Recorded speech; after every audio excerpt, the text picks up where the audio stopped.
یہ ہے Kim Jong Un, ایک ایسا لیڈر جس نے نہ صرف اپنے ملک میں ہنسنا منع کر رکھا ہے بلکہ اگر کسی بھی گورنمنٹ میٹنگ کے دوران آپ کی آنکھ ذرا سی بھی جھپکی تو آپ کو ہمیشہ کی نیند سلا دیا جائے گا۔ نہ صرف اتنا بلکہ یہ ایک ایسا ملک چلاتا ہے جس کا بے تاج بادشاہ بھی یہی ہے اور آرمی چیف جنرل بھی یہی خود ہے۔ اس نے یہاں رہنے والے لوگوں کے لیے اتنے عجیب اور مشکل ترین رولز بنا دیے ہیں کہ ہر انسان وہاں سے بھاگنے کی پوری کوشش میں لگا رہتا ہے۔ ایسا دیش جس میں نہ آپ اپنی پسند کا ہیئر کٹ کروا سکتے ہیں اور نہ ہی آپ اپنی پسند کے کپڑے پہن سکتے ہیں۔ انٹرنیٹ جو آج کل کے دور کی ایک بیسک ضرورت ہے، اس کا نام شاید ہی اس ملک میں کسی نے کبھی سنا ہوگا۔ ایک عام انسان آخر کیسے اس دیش میں ایک دن بھی گزارتا ہوگا، اور آخر کیوں یہ ظالم لیڈر اپنے من پسند رولز بنا کر لوگوں کی زندگیاں عذاب بنا دیتا ہے؟ کیا اس دیش میں ایسا کوئی نہیں جو اس کے خلاف آواز اٹھا سکے؟ آئیے جانتے ہیں آج کی اس ویڈیو میں، لیکن اس سے پہلے اس ویڈیو کو لائک کر کے چینل کو سبسکرائب کر دیجیے۔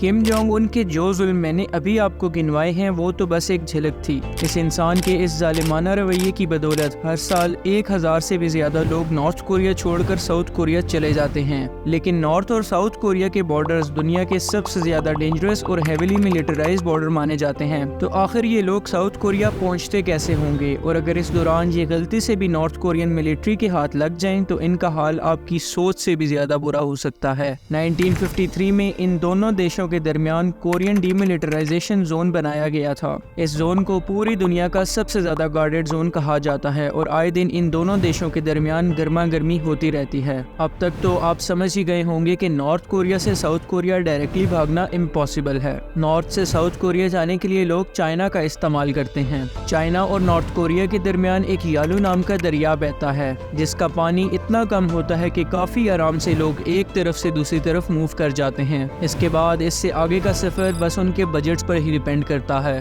رپورٹس کے مطابق چائنیز آرمی کے لوگ ان نارتھ کورین کو چھوڑنے کے بدلے ایک ہیوی اماؤنٹ مانگتے ہیں، اور اگر اس ریفیوجی کے پاس ان کی مانگی ہوئی رقم موجود نہ ہو تو اسے واپس نارتھ کوریا بھجوا دیا جاتا ہے۔ اور پھر اس سے آگے کیا ہوتا ہے شاید آپ سب لوگ اب تک سمجھ ہی گئے ہوں گے۔ انہیں ہزاروں لوگوں کے سامنے قتل کر کے ایک عجیب مثال قائم کر دی جاتی ہے تاکہ دوبارہ کسی میں اتنی ہمت کبھی پیدا ہی نہ ہو سکے۔ اس بندے کی سزا صرف یہیں ختم نہیں ہوتی بلکہ اس کی اگلی 3 نسلوں کو بھی جیل میں قید کر لیا جاتا ہے اور آگے کی سزا بس انہیں ہی بھگتنی پڑتی ہے۔ لیکن اگر آپ کے پاس چائنیز آفیسرز کی مانگی ہوئی رقم موجود ہو تو وہ آپ کو رشوت لے کر جانے دیتے ہیں۔ ایک بیسک بجٹ سے آپ بارڈرز کو کراس تو کر لو گے، لیکن پھر اس سے آگے آپ کو منگولیا یا ویتنام کا سفر خود سے ہی طے کرنا پڑے گا، اور وہاں سے آگے پھر آپ سیدھے ساؤتھ کوریا جا سکتے ہو۔ لیکن اگر آپ کا بجٹ تھوڑا سا زیادہ ہے تو کچھ ہائی اینڈ اسمگلرز آپ کا پورا سفر آپ کے لیے پلان کر سکتے ہیں، اور پھر اگر آپ ساؤتھ کوریا پہنچ جاتے ہیں تو آپ کو ٹینشن لینے کی بالکل ضرورت نہیں، کیونکہ ساؤتھ کورین گورنمنٹ ہنسی خوشی ہر نارتھ کورین ریفیوجی کو اچھے سے ویلکم کرتی ہے۔ اس کے علاوہ ساؤتھ کورین گورنمنٹ نے کئی سارے ایسے پروگرامز بھی شروع کیے ہیں جو ہر ایک ریفیوجی کو ایک نئی زندگی شروع کرنے میں مدد کرتے ہیں۔ ہر ریفیوجی کو 8 ملین وون یعنی کہ تقریباً 20 لاکھ روپے دیے جاتے ہیں، اور بچوں کی پڑھائی کی پوری ذمہ داری گورنمنٹ کے پاس ہی ہوتی ہے۔ صرف اتنا ہی نہیں بلکہ وہ ان ریفیوجیز کو جاب کے لیے ٹریننگز بھی پرووائڈ کرتے ہیں، اور کئی جاب سیکٹرز میں تو ان کے لیے اسپیشل ریزرویشنز بھی موجود ہیں۔ نارتھ کورین لوگوں کو زبردستی اپنے سپریم لیڈر کم ٹو سنگ کا سوگ بھی منانا پڑتا ہے۔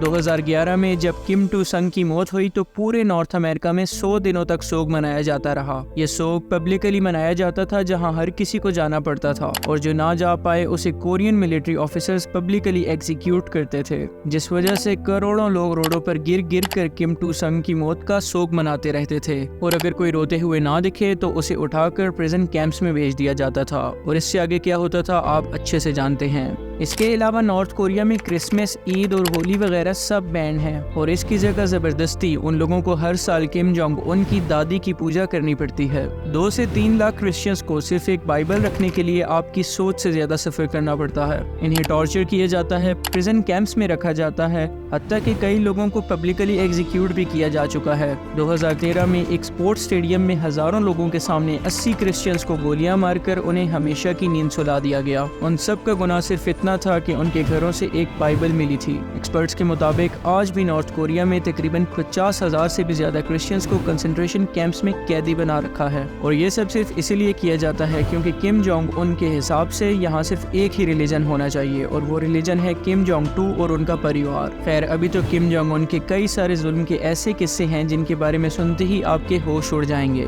اگر آپ اس ویڈیو کا پارٹ 2 دیکھنا چاہتے ہیں تو کمنٹس میں مجھے ضرور بتائیے۔ ہوپ فلی آپ کو یہ ویڈیو پسند آئی ہوگی۔ ملتے ہیں اگلی ویڈیو میں، تب تک کے لیے اپنا خیال رکھیے۔